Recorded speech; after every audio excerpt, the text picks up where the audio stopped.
Assalamualaikum warahmatullahi wabarakatuh. Kami dari kelompok 1 akan memaparkan materi terkait perkembangan sektor industri, di mana anggota kelompok terdiri dari Iva Fitratul Faiza NIM 53, Jarod Kelana NIM 55, Hajar Barunada NIM 61, Putri Rahayu NIM 69, saya sendiri Aldi Rizky NIM 73, Salsa Sabila Rohman NIM 74, Brilian Maulana Akbar NIM 76, Levia NIM 77, dan Anton Septiadi NIM 87. Adapun subbab pembahasan diantaranya ada industri dan industrialisasi, yang kedua klasifikasi industri di Indonesia, yang ketiga hasil industri untuk dalam negeri dan untuk ekspor, yang keempat ada konsentrasi, daya saing, dan kebijaksanaan industri. Dan yang terakhir ada ketepatan menjelaskan perkembangan sektor industri di Indonesia. Baik, yang pertama adalah pengertian industri dan industrialisasi. Pengertian industri menurut Undang-Undang Republik Indonesia Nomor 5 Tahun 1984 tentang perindustrian, industri adalah kegiatan ekonomi yang mengolah bahan mentah, bahan baku, barang setengah jadi, dan atau barang jadi menjadi barang dengan nilai yang tinggi untuk penggunanya, termasuk di dalamnya kegiatan rancang bangun dan perekayasaan industri. Sedangkan untuk pengertian industrialisasi sendiri merupakan tahap penting dalam usaha negara-negara berkembang meningkatkan kemakmurannya, termasuk juga mengatasi masalah-masalah pengangguran, serta meningkatkan produktivitas kerja sebagai salah satu penyebab rendahnya pendapatan. Klasifikasi industri di Indonesia berdasarkan bahan baku. Industri ekstraktif merupakan industri yang bahan bakunya langsung mengambil dari alam. Industri non-ekstraktif merupakan industri yang kegiatannya tidak melibatkan pengambilan langsung dari alam. Industri fasilitatif atau industri tersier merupakan industri yang menyediakan jasa untuk masyarakat. Berdasarkan tenaga kerja, industri rumah tangga. Sektor industri rumah tangga ini merupakan industri yang kecil skalanya atau jangkauannya. Industri kecil merupakan industri yang lebih besar daripada industri rumah tangga. Industri sedang merupakan industri yang peranannya cukup besar bagi perekonomian suatu wilayah atau daerah. Industri besar merupakan industri yang peranannya besar bagi perekonomian suatu wilayah atau daerah. Berdasarkan produk yang dihasilkan, industri primer merupakan industri yang menghasilkan barang atau benda yang tidak perlu pengolahan yang lebih lanjut. Industri sekunder merupakan industri yang menghasilkan barang atau benda yang membutuhkan pengolahan lebih lanjut sebelum dapat dinikmati atau digunakan. Industri tersier merupakan industri yang tidak menghasilkan barang atau benda yang dapat dinikmati atau dimanfaatkan secara langsung maupun tidak langsung. Namun, industri ini menghasilkan jasa layanan yang dapat membantu dan juga mempermudah kebutuhan masyarakat. Berdasarkan bahan mentah, industri pertanian adalah industri yang merupakan industri dengan pengolahan bahan mentah yang diperoleh dari hasil kegiatan pertanian. Industri pertambangan merupakan dalam kategori ekstraktif yang mengambil langsung dari alam, yakni kegiatan pertambangan. Industri jasa adalah industri yang mengolah jasa layanan yang dapat mempermudah dan juga meringankan beban masyarakat, namun juga bisa menghasilkan keuntungan. Berdasarkan pada lokasi unit usaha, industri yang berorientasi pada pasar atau market oriented industry. Industri ini didirikan mendekat pada daerah persebaran konsumen. Industri yang seperti ini merupakan industri yang mendekat pada konsumen. Industri berorientasi pada tenaga kerja. Industri ini didirikan sekitar atau mendekati pasar tenaga kerja. Industri seperti ini didirikan terutama di tempat-tempat yang mempunyai banyak persebaran penduduk atau banyak mempunyai angkatan kerja, khususnya penduduk yang mempunyai tingkat pendidikan yang rendah. Industri berorientasi pada pengolahan. Seperti dengan namanya, yang dimaksud dengan industri yang berorientasi pada pengolahan adalah industri yang didirikan dekat dengan tempat pengolahan. Industri berorientasi pada bahan baku. Industri yang berorientasi pada bahan baku ini merupakan industri yang didirikan di tempat tersedianya bahan baku. Industri yang tidak terikat oleh persyaratan yang lain atau yang dikenal sebagai footloose industry. Industri yang seperti ini merupakan industri yang fleksibel atau industri yang bisa didirikan di mana saja karena tidak terikat dengan berbagai macam persyaratan. Selanjutnya yaitu berdasarkan proses industri. Yang pertama yaitu industri hulu. Yang dimaksud dengan industri hulu adalah industri yang hanya mengolah barang mentah menjadi barang setengah jadi saja. Jadi industri ini tidak menghasilkan barang yang bisa langsung dipakai. Contoh dari industri hulu ini antara lain yaitu industri kayu lapis, industri aluminium, dan juga industri baja. Nah, yang kedua yaitu industri hilir. Industri hilir merupakan terusan dari industri hulu. Yang dimaksud dengan industri hilir adalah industri yang mengolah barang setengah jadi menjadi barang jadi. Yang dimaksud dengan barang jadi di sini merupakan produk final yang dihasilkan dan bisa langsung diambil manfaatnya atau dipakai secara langsung. Contoh industri hilir ini yaitu industri konveksi, industri otomotif, dan juga industri mebel. Untuk yang selanjutnya yaitu berdasarkan modal yang digunakan.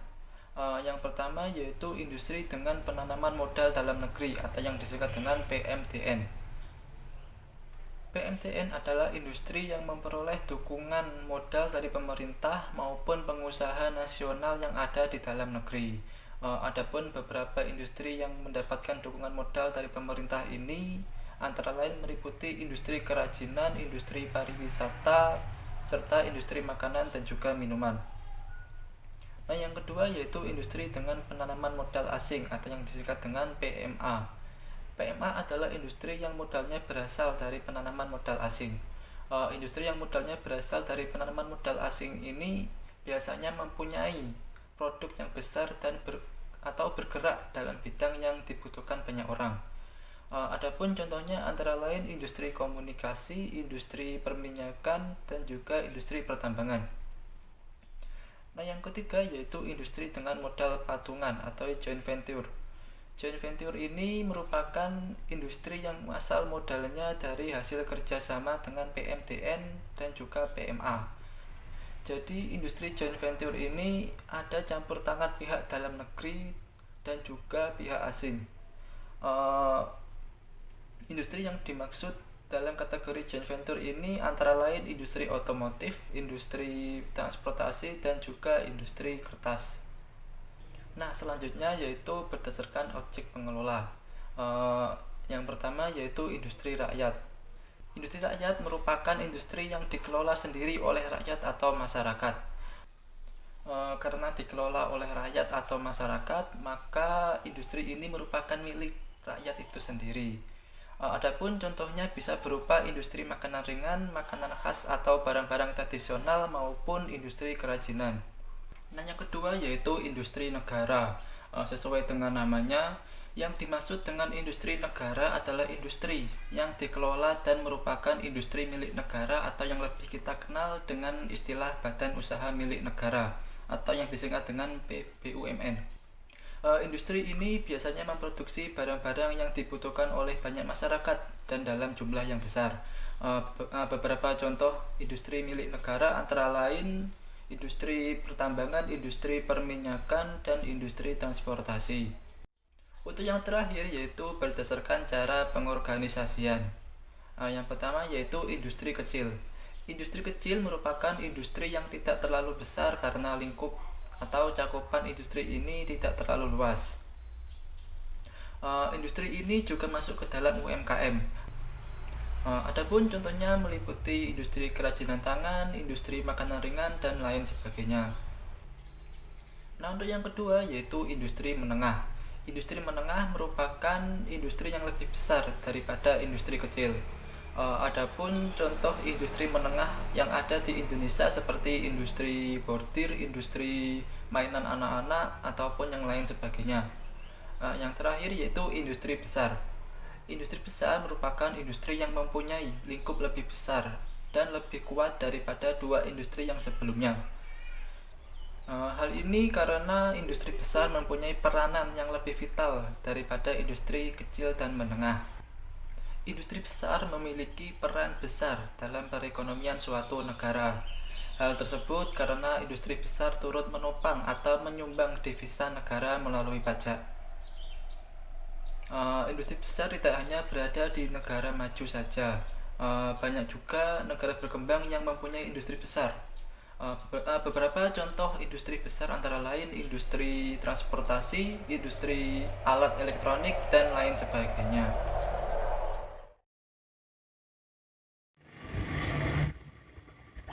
Hasil industri dalam negeri. Secara umum, hasil industri dalam negeri ini terbagi menjadi dua. Yang pertama, yaitu hasil industri bersifat migas, dan yang kedua, yaitu hasil industri bersifat non-migas. Hasil industri bersifat migas ini terbagi menjadi beberapa bentuk. Yang pertama, yaitu hasil industri pengolahan, di mana pada hasil industri pengolahan ini terbagi menjadi beberapa komoditas. Yang pertama yaitu komoditas industri makanan, yang dimana ada terdiri dari minyak kelapa makanan, udang dibekukan, minyak kelapa, mentega, lemak, dan minyak kakao. Yang kedua, ada komoditas industri logam dasar. Hasilnya yaitu berupa besi baja, logam dasar mulia, tembaga, serta timah. Selanjutnya yaitu industri bahan kimia dan barang dari bahan kimia. Hasilnya ini berupa kimia dasar organik, dasar dari minyak, sabun, dan juga bahan pembersih rumah tangga. Selanjutnya ini hasil ekspor industri dalam negeri, ini berupa pertambangan. Hasil pertambangan tersebut ini yang pertama berupa batu bara dan logam. Ini terbagi menjadi beberapa bentuk, yaitu ada batu bara, lignit, sedangkan bentuk logamnya ini terdiri dari biji tembaga, biji zirconium, niobium, aluminium, serta biji besi. Selanjutnya yaitu hasil non-migas ditujukan pada hasil pertanian. Yang pertama ini ada komoditas tanaman musiman, tahunan, hias maupun perkembangbiakan. Ini terdiri dari kopi, tanaman obat, buah-buahan, cengkeh, lada, dan lainnya. Selain itu ada komoditas perikanan tangkap, perikanan budidaya dan peternakan, yang terdiri dari yang pertama sarang burung, rumput laut, dan gangga. Yang ketiga ada ikan segar, serta yang keempat ada mutiara hasil budidaya. Selanjutnya ini hasil komoditas pertanian lainnya, terdiri dari yang pertama getah karet maupun sejenisnya, serta hasil garu. Baik, selanjutnya saya akan menjelaskan tabel diagram peta yang sudah tertera di slide. Tabel tersebut menjelaskan terkait dengan peranan komoditas non-migas ini di bidang pada jenis gas. Tabel tersebut bersumber dari BPS atau Badan Pusat Statistik, yang dimana dapat disimpulkan bahwasannya dari periode 2012 hingga tahun 2019 komoditas atau hasil non-migas tertinggi yang diekspor ke luar negeri atau ke negara lain ini didominasi oleh gas atau pertambangan.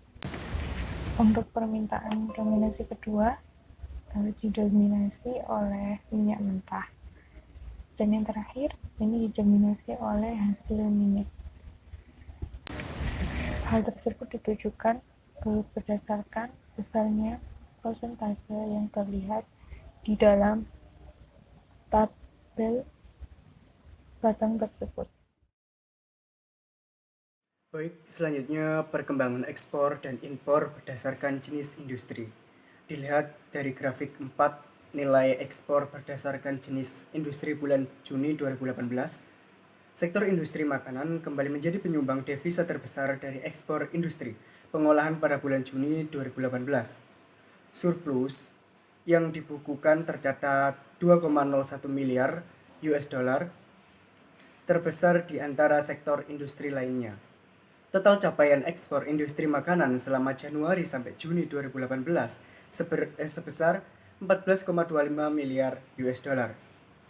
Turun dibanding tahun sebelumnya yang tercatat sebesar 15,43 miliar US dollar. Atau turun sebesar 7,66%. Adapun akumulasi volume ekspor sektor makanan sepanjang Januari sampai Juni 2018 tercatat sebesar 18,10 juta ton, turun dibandingkan capaian pada periode yang sama tahun sebelumnya, yaitu 18,79 juta ton atau turun sebesar 3,66%. Jika dilihat dari faktor pembentukannya, nilai ekspor sektor industri makanan dibagi menjadi dua kelompok, yakni industri sawit dan non-sawit. Nilai ekspor kelompok industri sawit pada bulan Juni 2018 didominasi oleh komoditi minyak kelapa sawit dengan nilai ekspor sebesar 1,25 miliar US dollar dengan memberi kontribusi terhadap total ekspor industri makanan sebesar 62,08%, naik dibandingkan bulan Mei yang mencapai 52,25%. Sedangkan nilai ekspor kelompok industri non-sawit didominasi oleh komoditi minyak kelapa dengan nilai 168,98 juta US dollar dan memberi kontribusi terhadap total ekspor industri makanan sebesar 8,41%, naik dibandingkan bulan Mei yang mencapai 8,03%. Selanjutnya yakni konsentrasi, daya saing, dan juga kebijakan industri. Salah satu isu rawan dalam konteks perindustrian di Indonesia adalah mengenai masalah konsentrasi industri yang berhubungan dengan masalah infrastruktur pasar industri yang bersangkutan. Akibatnya, proteksi berkepanjangan terhadap industri-industri yang tumbuh semasa pada kebijaksanaan substitusi impor diyakini konsentrasi ini pada beberapa jenis industri di Indonesia ini sehingga pasarnya itu berbentuk oligopolis. Nah, struktur pasar yang oligopolis ini karena proteksi tidak saja merugikan kepada pihak konsumen saja, tetapi kepada pihak industri, karena mereka yang memiliki industri itu juga harus membayar lebih mahal atas produk-produk industri yang dilindungi tadi. Tetapi juga berdampak tidak mendewaskan industri yang bersangkutan. Untuk mengukur keadaan konsentrasi suatu industri, ada beberapa alat analisis yang bisa dilakukan. Yakni di antaranya yang paling diterapkan yakni CR4 atau Herfindex. CR4 ini merupakan suatu koefisiensi yang proporsi penguasaan pasarnya oleh 4 perusahaan terbesar dalam suatu industri pasar industri. Nah, suatu pasar industri dinyatakan beroligopolistik apabila koefisien CR4 ini melebihi 0,4 atau 40% dari jumlah total pasar. Pada tahun 1993, rasio konsentrasi rata-rata sektor industri ini adalah pengolahan 10%. Nah, dan 9 kelompok industri yang menurut klasifikasi 2 digit ISID, diantaranya berkoefisien CR4 ini lebih dari 40%, dan hanya industri barang dari kayu yang di bawah 40%. Yang tertinggi dalam CR4 ini adalah industri makanan, minuman, dan tembakau yang berjumlah sebesar 60%. Jadi 4 perusahaan yang menguasai pangsa pasar pada sekitar 60% ini, pemerintah menurut Mawan turut andil dalam menciptakan struktur pasar yang oligopolistik tadi. Sasaran dan kebijaksanaan. Dalam implementasinya ada 4 argumentasi atau dasar teori yang melandasi suatu bidang industrialisasi. Teori-teori yang dimaksud yakni adalah argumentasi keunggulan, komparatif, yang kedua argumentasi keterkaitan industri, yang ketiga argumentasi penciptaan peluang kerja, yang keempat argumentasi loncatan teknologi. Pola perkembangan sektor industri di suatu negara sangat dipengaruhi oleh argumentasi yang melandasi negara tersebut. Negara yang menganut dasar teori keunggulan komparatif akan mengembangkan subsektor atau jenis-jenis industri yang memiliki keunggulan komparatif baginya. Nah, hal ini juga akan berbeda dengan negara yang menganut argumentasi lain. Jadi sesuai dengan argumentasi yang dianutnya tadi.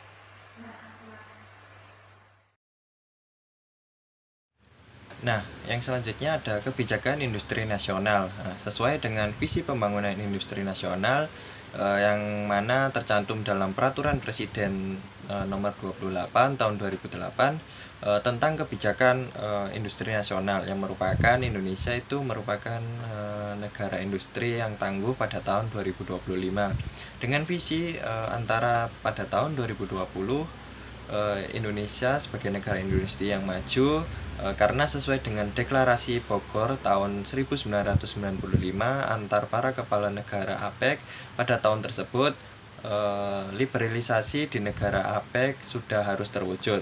Nah, sebagai negara industri yang maju baru, sektor industri di Indonesia harus mampu memenuhi beberapa kriteria dasar. Di antaranya, yang pertama, memiliki peran dan kontribusi yang tinggi bagi perekonomian nasional. 2. IKM memiliki kemampuan yang seimbang dan industri yang besar. Ketiga, memiliki struktur yang kuat dalam artian pohon industri lengkap dan dalam. Yang keempat, teknologi yang maju telah menjadi ujung tombak pengembangan dan penciptaan pasar. Yang kelima, telah memiliki jasa industri yang tangguh yang menjadi penunjang daya saing internasional industri. Serta yang terakhir, telah memiliki daya saing yang mampu menghadapi liberalisasi penuh dengan negara-negara APEC. Selanjutnya saya akan menjelaskan presentasi dari teman saya, yaitu tentang ketepatan menjelaskan perkembangan sektor industri di Indonesia. Sebelum krisis ekonomi tahun 1997 sampai 1998, Indonesia sempat mendapat julukan calon macan Asia karena perubahan struktur ekonominya yang signifikan dari sebuah negara agraris menjadi negara industri baru, dengan industri manufaktur sebagai motor penggerak pertumbuhan ekonomi.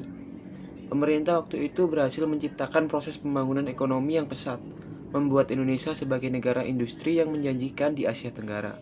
Strategi yang dilakukan pemerintah waktu itu adalah mengundang investor asing, khususnya investasi jangka panjang atau bisa disebut PMA, yang diharapkan bisa mendorong pembangunan industri manufaktur. Namun, setelah tahun 2000-an, negara-negara di dunia berinisiatif untuk melakukan persaingan tanpa melakukan jalan kekerasan. Cara tersebut dilakukan melalui pertumbuhan ekonomi yang disebut sebagai revolusi industri. Setiap negara memiliki angka perubahan dan pertumbuhan industri yang berbeda-beda. Indonesia, sebagai negara yang berperan aktif dalam perekonomian internasional, memiliki dampak akibat perkembangan industri, di antaranya yang pertama positif.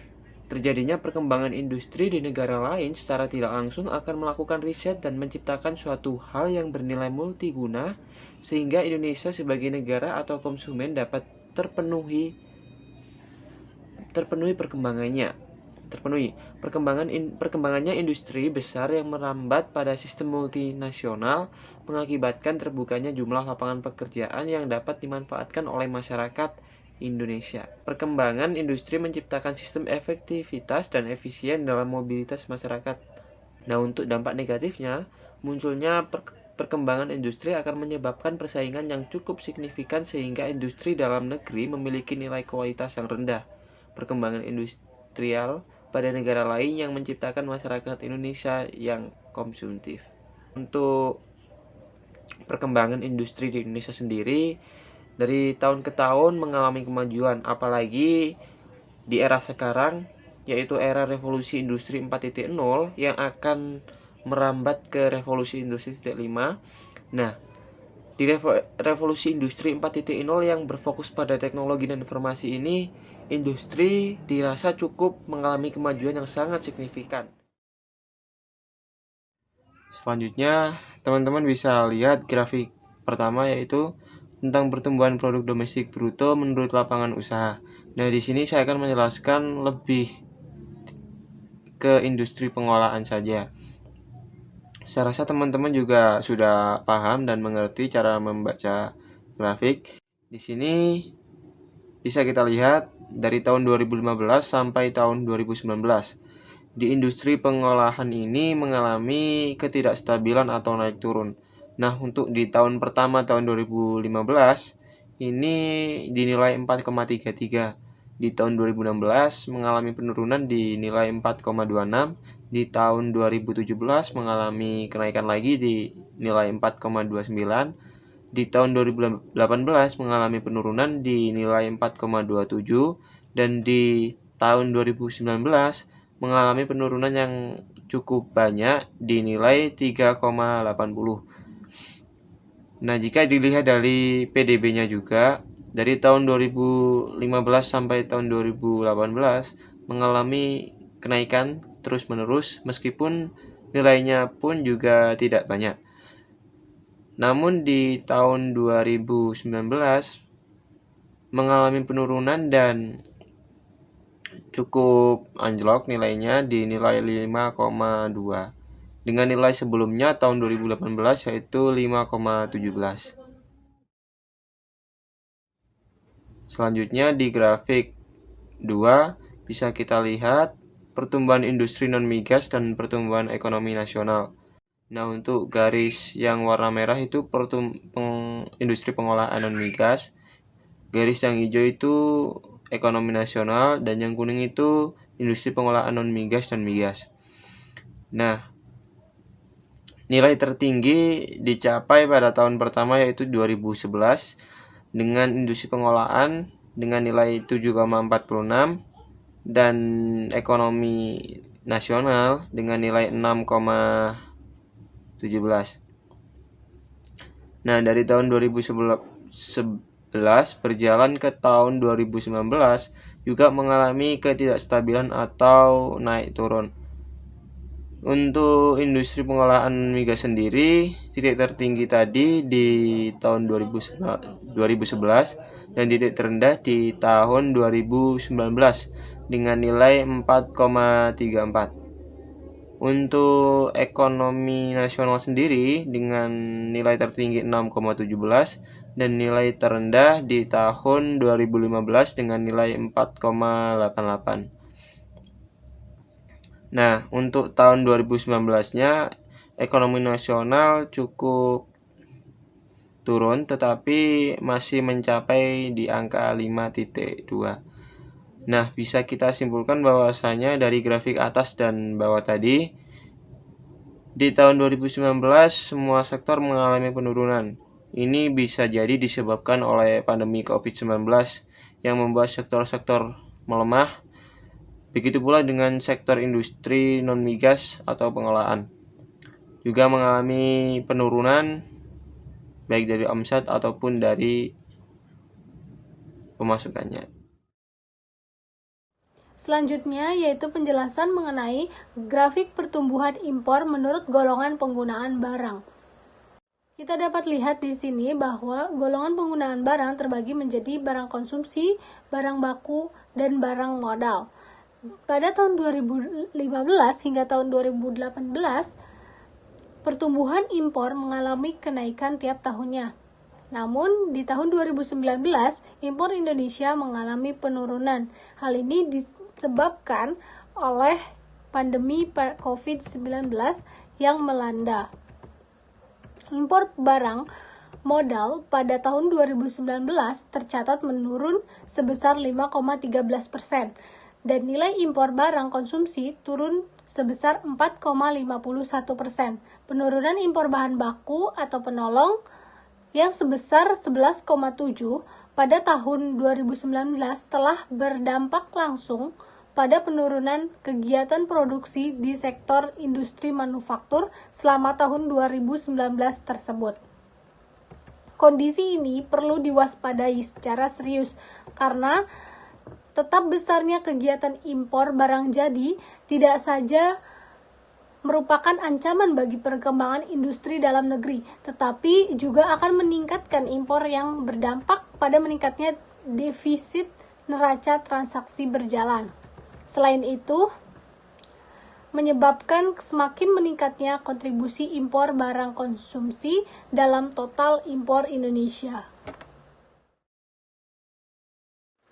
Baik, selanjutnya yaitu penjelasan tentang grafik realisasi penanaman modal asing sektor industri tahun 2011 hingga tahun 2019 berdasarkan LKPM BKPD.